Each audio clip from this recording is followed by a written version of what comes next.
it's Adina here, and I want to give a quick shout out to those of you who are hanging out with us for the first time today.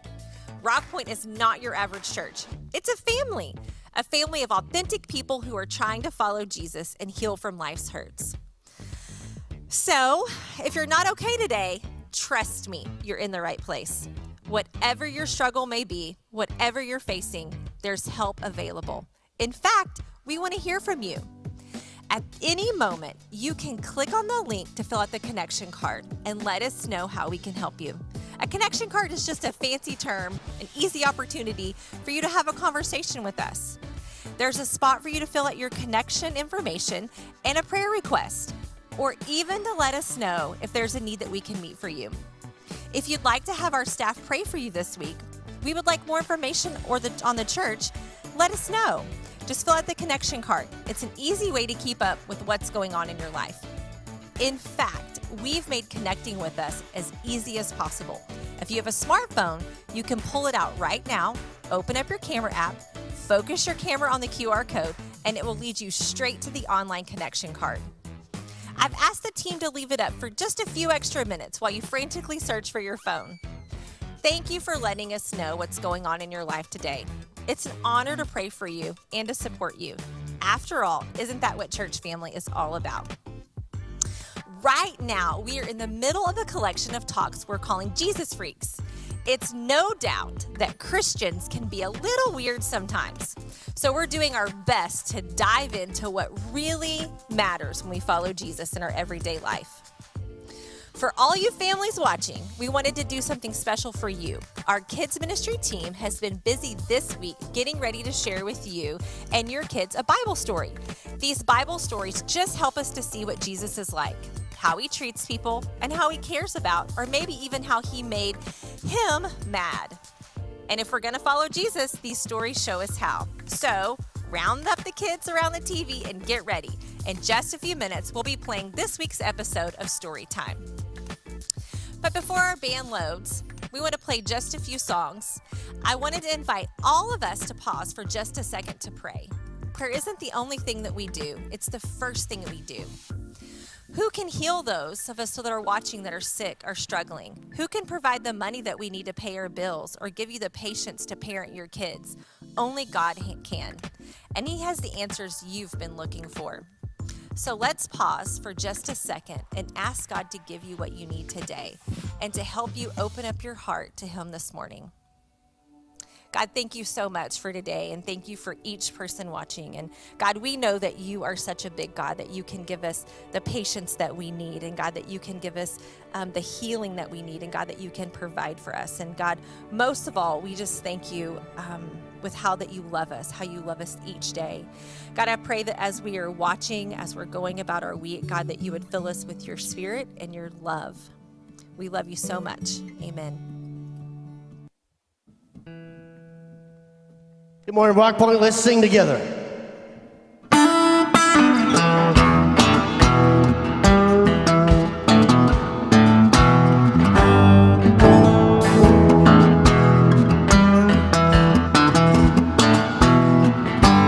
Lift your head, weary sinner.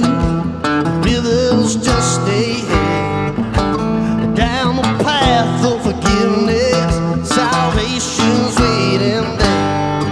You've been tonight above 10,000 burdens high. Love is here to lift you up, is here to lift you high. If you're lost and wandering, come stumbling in like a prodigal child. See the world start crumbling, let the gates of glory open wide.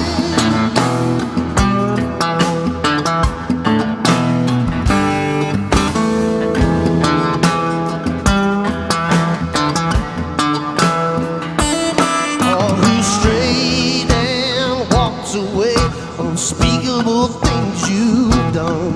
Oh, lift your eyes to the mountain, let your past be dead and gone. Come on, saints and sinners, you can't outrun God. Wherever you are, can't overcome the power of the blood.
child. See the walls start crumbling at the gates of glory. Open wide if your love's there, wrecked again, come stumbling in like a prodigal child. See the walls start crumbling, let the gates of glory open wide. Open wide. Let the gates of glory open wide.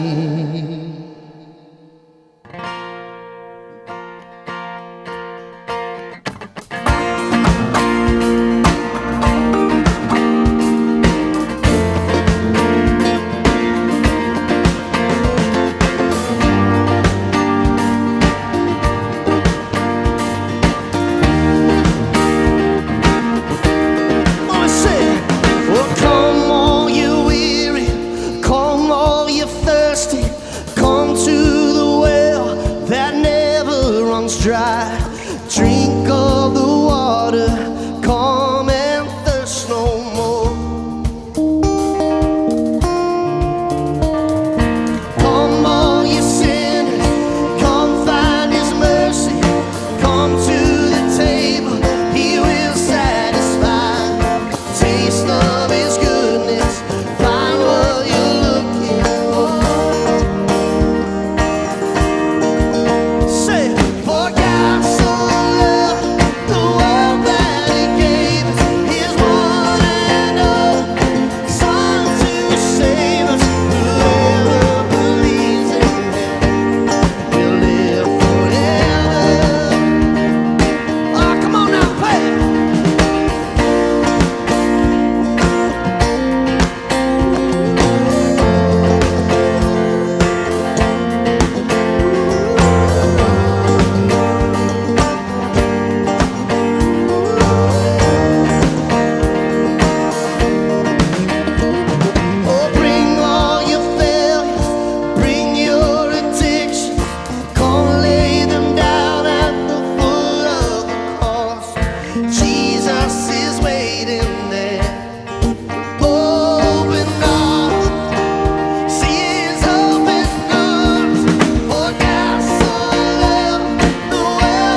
Well, hey, I hope you're having the best day ever this morning, wherever you're watching from.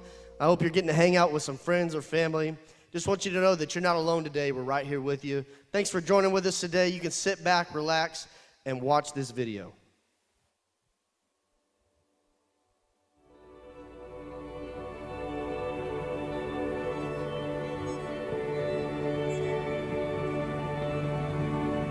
Today, we want to tell you a story about a man named Jonah. Now, Jonah was a prophet, which means he would tell people about God, and so he had a lot of friends.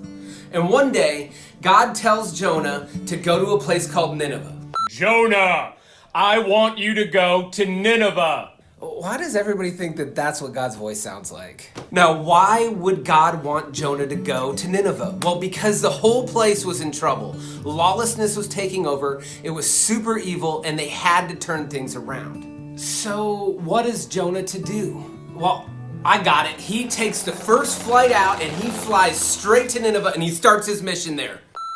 Nope, that is not what he does. He packs his bags and immediately runs in the opposite direction.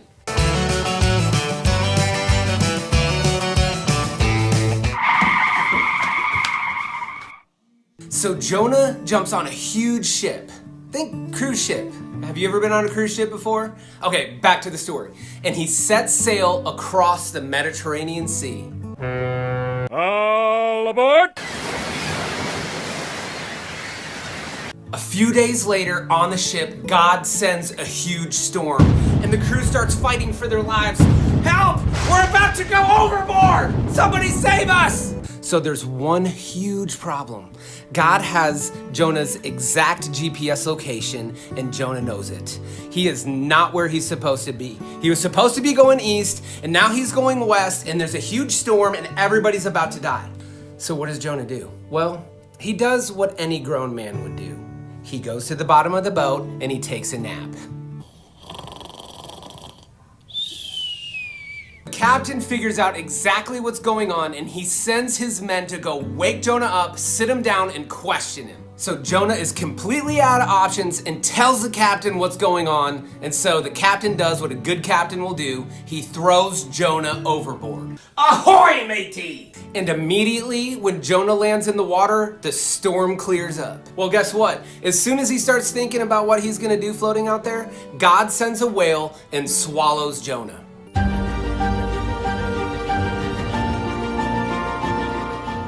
And so Jonah spends 3 days in the belly of a whale. I mean, what do you do in the belly of a whale for 3 days?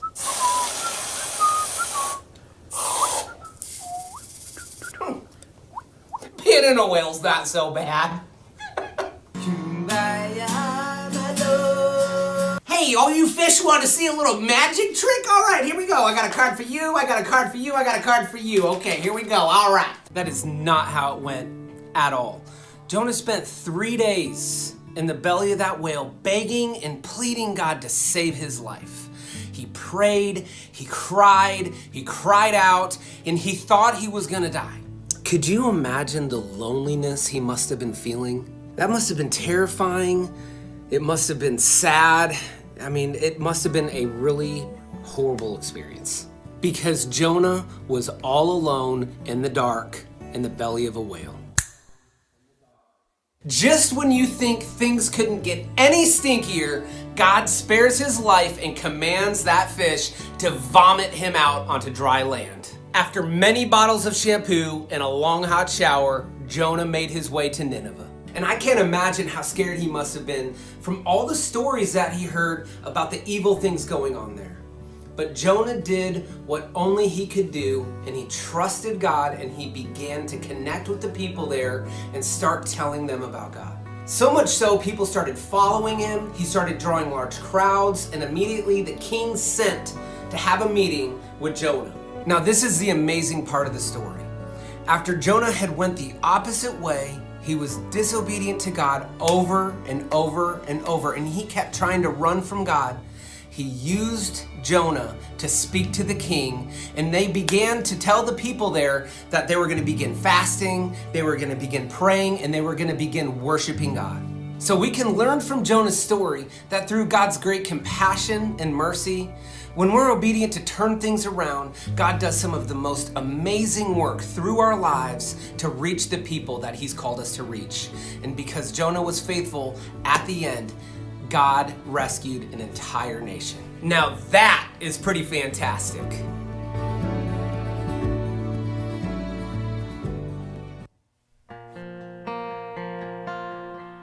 Well, hey, I hope you and your family enjoyed that story.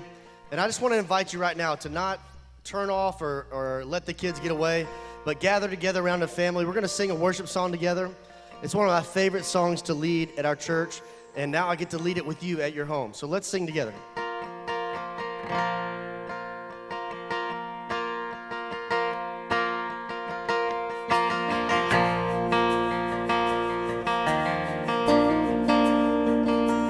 Lord, I come, I confess, bowing here, I find my rest. Without you, I'd fall apart. You're the one that guides my heart. Well, let's sing this together. Lord, I need you. Lord, I need you. Oh, I need you. Every hour I need you. My one defense, my righteousness. Oh, God, how I need you.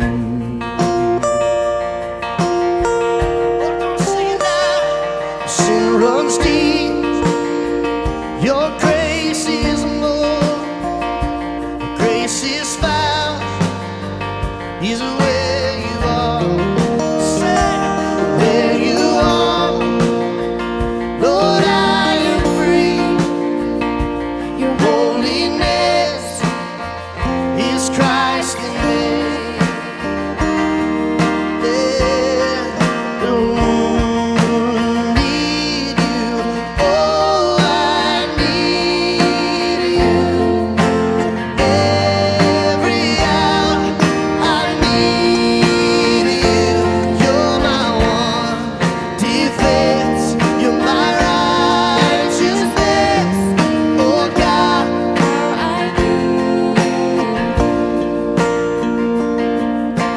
Teach my soul to rise to you. When temptation comes my way,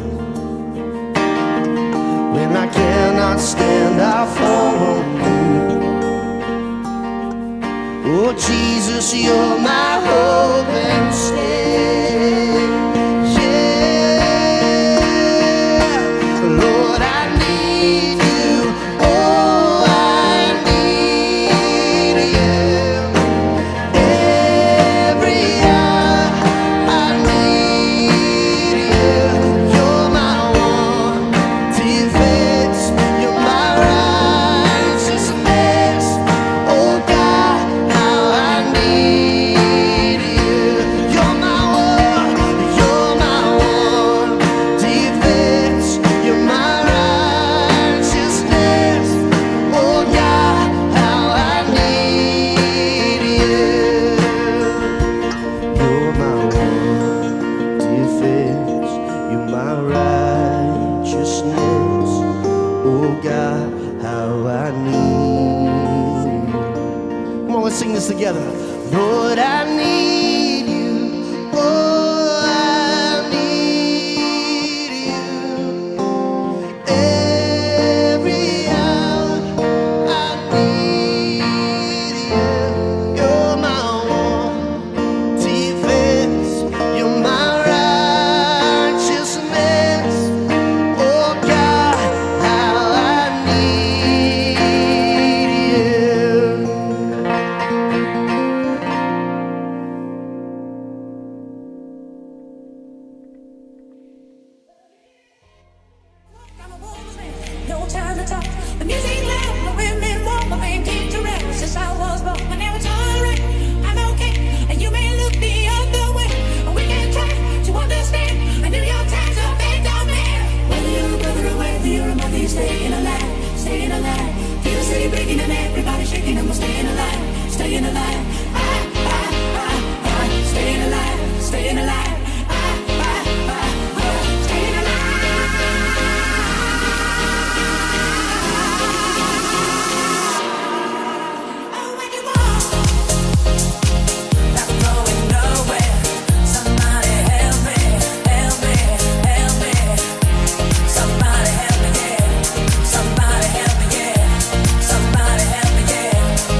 Well, good morning, Rock Point. My name is Mario. If we haven't met, I'm the campus pastor out at our Liberty Hill location. I'm so excited to be sharing with you.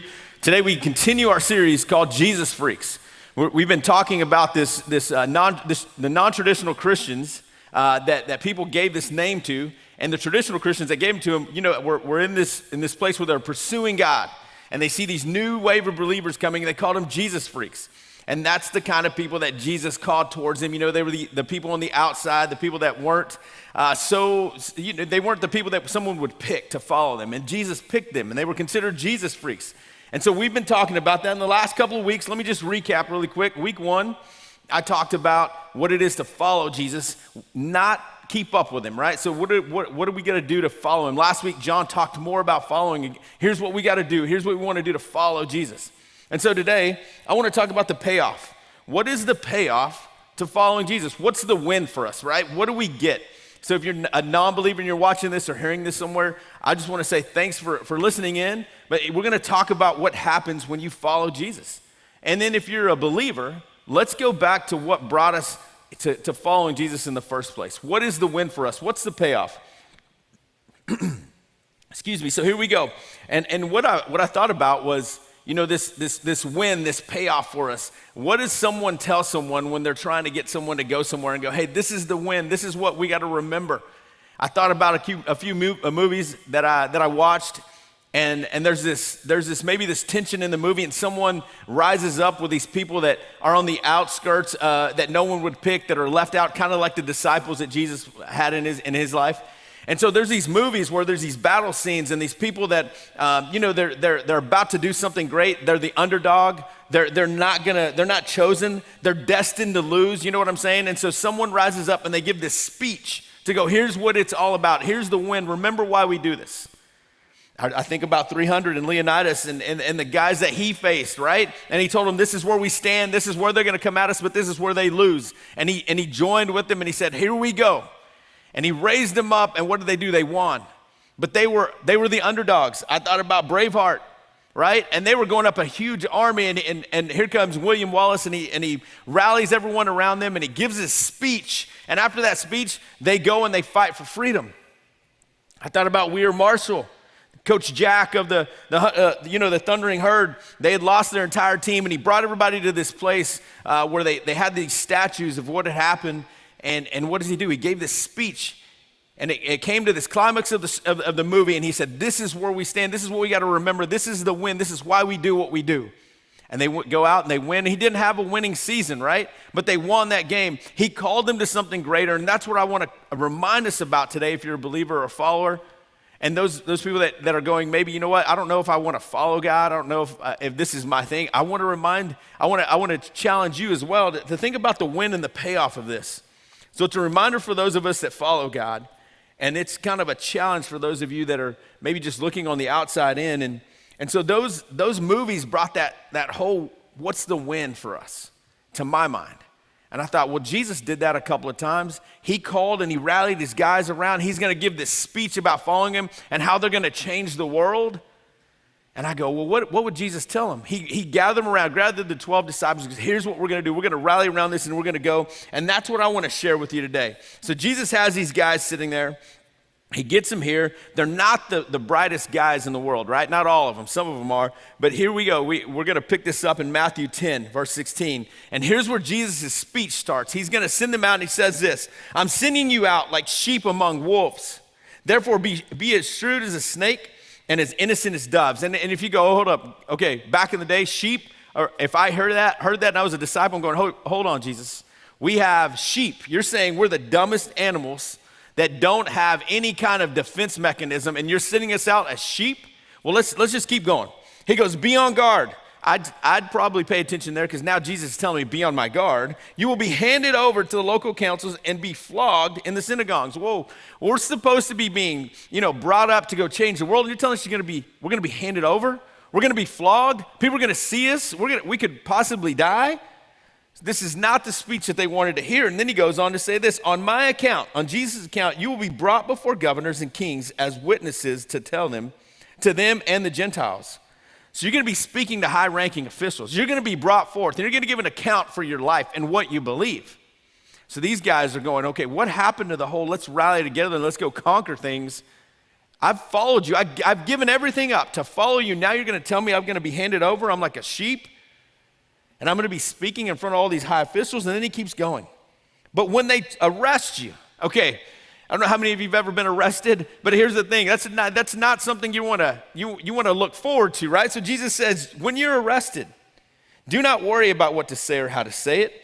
At that time, you will be given what to say. So again, you got to be picturing these guys going, okay, hold on. I gave up everything to follow you. I told my parents my career changed because I'm following you. I was sitting at the tax collector's table, getting money, making ends meet. Everything was great. And now I'm following you. Now you're telling me this. And then he's not done yet. He says this, you will be hated. You will be hated by everyone because of me. What a winning speech, right? What a rallying speech to go, hey, here's what we're going to do. You're going to be mistreated. You're going to be hated. You may be flogged. Now let's go get them. I don't know about you, but that's not the kind of speech that we're used to, right? But one of the things that I love about this is it shows us what Jesus said the Christian life is not about, right? When you become a believer, when you become a follower of God, he lets us in on this little, this idea of what it's not. And I want to share 3 things with you. And the good part about this, again, is it tells us what being a follower is not. And number 1, Jesus says this. He doesn't say following him will make you a better person. Nowhere in there did you hear Jesus say that, you know what, you're going to be able to forgive better. You're going to stop worrying. Your anxieties are going to go away. Everyone's going to love you. Nowhere in there did he say that. It's the complete opposite. And I think we get these ideas that once I believe in God, everything's going to change for the better. Well, it does in your life and in your heart and in the long run. We're going to talk about the win, right? But this is what it's not. You're not going to be a better person. Jesus doesn't say, number 2, this. It's all about getting into heaven. If it was all about getting into heaven, I know that's one of the promises, but if it was all about getting into heaven, get this, the minute that you put your trust and faith in God, you'd be in heaven right there. It'd be done. But it's not about that because someone has to stay around. Someone has to give what? Hope to the people that are going, I've been lost. I'm lost. What do I do? Who do I follow? So again, Jesus doesn't say it's all about getting into heaven. And the last one that I wrote down was this. Jesus doesn't say we will have a pain-free problem life. Listen to that. We're not going to have a pain-free problem life. Arrested, you're a sheep, be on guard, handed over, hated. Yeah, that does not sound like a pain-free life to me. And I think as we begin to believe in God and as we come to church and maybe you're new, I think we have this mentality that things are just going to change drastically on the outside, but it's not. It's on the inside that changes, but the outside, we live in a broken world, so what happens? Broken things happen. And so Jesus is going to talk about that, and he continues to talk about this fear with the disciples, because when you hear those things that Jesus said is going to happen, man, some fear can well up. I'm not a better person. There's still anxieties. There's worries. There's all these things that are happening, and you go, man, that's a little fearful. I'm a believer, and things aren't really like changing. You mean these things can happen to me? Yes, they can. And Jesus wants to address that with these disciples, because they're a little scared. And he says this in Matthew 10:28. Do not be afraid of those who can kill the body but cannot kill the soul. So you know what? Don't be afraid of those guys that can take you out, because they can't take away your soul. They can kill your body, but they can't take away your soul. He says this, rather be afraid of the one who can destroy both soul and body in hell. Are not 2 sparrows sold for a penny? So Jesus starts talking about the sparrow and says, you know what? Don't they sell 2 sparrows for a penny? Yet none of them will fall to the ground outside the Father's care. Meaning God's saying, I see everything. Those 2 sparrows, yeah, they're going to be sold for 2 pennies. And you know what? They're not going to die. They're not going to fall to the ground without me knowing. And then he goes on to finish it this way. He says, and even the very hairs on your head are all numbered. So do not be what? Afraid. You are worth more than many sparrows. So Jesus again tells these disciples, I know this fear's there, but don't worry about who can take out the body. Be afraid of the person who can take the body and the soul out, and put your trust in that person and build this relationship with him. And that's what Jesus is talking about. So Jesus quickly, just sharing about the sparrows, he lets you and I in on something that we should take to heart, and we should remember, we should write down, we should continue to say it over and over again, and it's this, is God cares deeply about me. God cares deeply about me. And you see, Jesus is telling them, you know what? All this stuff that I just told you, here it comes down to this. You're going to be fearful. Yeah, you're going to be scared. Things aren't going to change. You can die. You can be arrested. But take note that I care about you and I'm with you. And so what I want to tell you guys this morning is we're in this pandemic, right? We got all kinds of news coming out. We have all kinds of things happening on the news. And God knows. God knows there's a pandemic. God knows that you had a career change. God knows maybe you lost your job. God knows that there's a financial pressure in your household. God knows the results of the tests that came in this week. God knows that you've been in the hospital for who knows how long. He knows that there's been deaths in your family. He knows that there's anxieties, and he knows that you're struggling. He knows that. He just shared that with the disciples. And he knows where you and I are at today, 2020. He knows exactly what's going on in our lives. And I think we forget that God is key, because here's what happens is we try to keep up with him, and we tell him to keep up with us, and he's going, no, I need you to follow me. I need you to have you revolve around me and not me revolve around your life. And so later that evening, I want to tell you again a little bit about what happens with the disciples, because we're going to put some things into practice. He's saying, hey, you're going to be arrested. There's going to be some things go on. And so they get in this boat, right? And you and I are in this thing called life, and there's so many things happening, and I know it's so easy to focus on the things that we can see and the things that we feel like we can control, and we get scared when those things that we can control get out of hand, and we go, hey, what's going on? I got to wear a mask. I can't go here. I got my kids to worry about. And so what happens? I want you to look at the story with the disciples and Jesus, and this is what happens. It says, later that night, in Mark 6, later that night, the boat was in the middle of the lake, and he was alone. Jesus was alone on land. He saw the disciples straining at their oars because the wind was against them. Shortly before dawn, he went down to them walking on the lake. He was about to pass them by, but when they saw him walking on the lake, they thought it was a ghost. They cried out because they saw him and were terrified. He just talked about fear, and they're terrified. Immediately he spoke to them and said, "Take courage, it is I. Don't be afraid." Then he climbed into the boat, and with him, and the wind died down. They were completely amazed. Will you write this down for me really quick? Coming out of that story, will you write this down? Make this note in your phone. God knows about your storm. God knows about your storm. You see, he was sitting on the land, right? And he saw them straining, and he saw that the wind was coming, and he knows about your storm. And for some of us today, I think it's not just wind. It may be some hail. It may be some rain. It may be some thunder and lightning, and you may be straining. You may be going, and God's going, I see you. I know your storm. And what's I think, what makes me feel good in this whole thing is the fact that Jesus saw them, and he didn't go like this. Oh, here we go again. They're straining again, and I got to go save them again. He didn't say, I have to go out there again and I got to remind them why they're doing this. He didn't say, you know what, are they ever going to get this right? I think, again, in our culture and the way we're brought up, we have this fear of disappointment, right? But God's going, hey, I care deeply about you, that I'm going to walk out there. And that's the next point. As he got up, he walks out there. He knows they're in this storm. He knows every single bit of their fear and anxieties, each one of them in the boat. And they're rowing and rowing and rowing. And he, again, tells them he steps in the boat and the storm calms. So I think one of the things that I forget before we move on is this. As a believer, again, and as a follower, I think sometimes we forget that it rains and the storm comes on the just and the unjust, right? I think we think, again, that once we become this believer, we're going to be great people, we're going to be a better person, we're not going to struggle, and that the storms are just going to be gone. But Jesus himself says it's going to rain on the just and the unjust. There's going to be storms in our life because we live in a broken world. And so something else that we learn here is this. When I'm about to give up, God shows up. When you and I are about to give up, God shows up. These guys were having trouble rowing.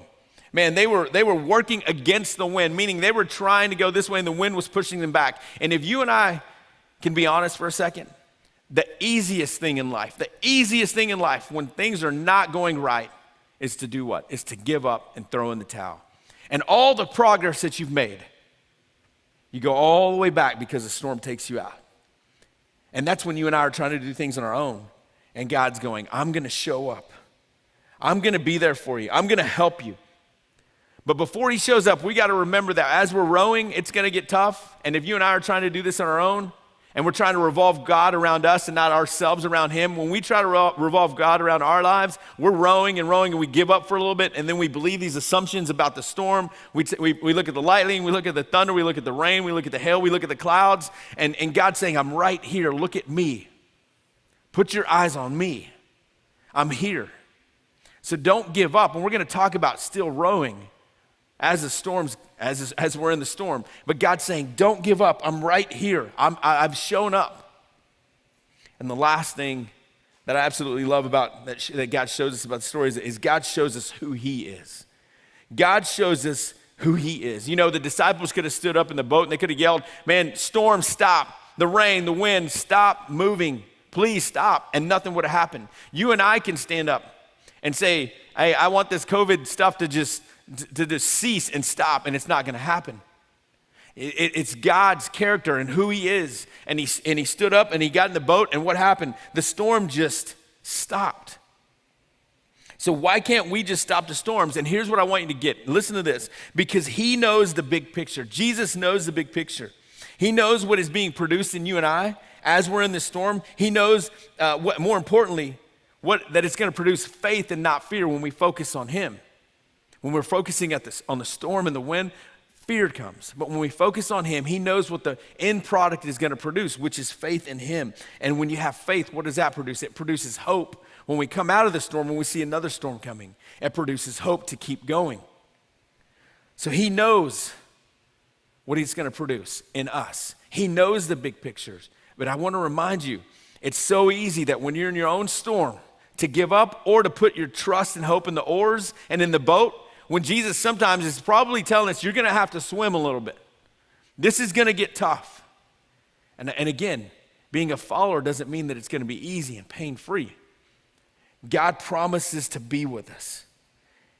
And so if we call ourselves a follower, I want you to listen to this promise, okay? And if you're not a believer, if you go, hey, I'm still checking this whole God thing out, listen to what Jesus tells us. This promise he gives us, and it's this in Romans 8. Who shall separate us from the love of Christ?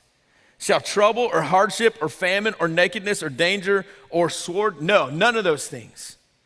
No, in all those things, we are more than conquerors through him who loved us. For I'm convinced that neither death nor life, neither angels nor demons, neither the present nor the future, nor any powers, neither height nor depth, nor anything else in all creation will be able to separate us from the love of God that is in Christ Jesus our Lord. So here's what's awesome is once you put your faith in God, we won. It's over. We win, right? But we live in a broken world that's going to try to take us down and try to make us focus on the things that we can't control, on the storm, on the hail, on the wind, on the rain. And God's going, I promise to walk with you. And those things that can hurt your body, they're not going to take you out. That's not the final word. We've won. We have to keep rowing now. And so one of the things that I want to talk about really quick is God's reminding us that he's going to meet us out in that storm. He's reminding us that he's going to see us through it. He's reminding us that he doesn't want us to focus on fear, but to have faith in him so that it can produce hope. Hope for what? So that other people, when they go through a storm, they see you and they go, man, I want what he or she has. And you know what? Sometimes we're in a storm to look around and go, hey, who else is here that I can help? And so these last two things that I want to share with you are something that I go, you know what, as followers, someone who's following Jesus and asking him to show us who he is and when he is, where he's at in these storms, I want to share these things that may help you produce confidence in your faith. And then in confidence, it's going to produce hope when you see a storm coming. But one of the things that I quickly forget is this. In a storm, we have to stay focused, okay?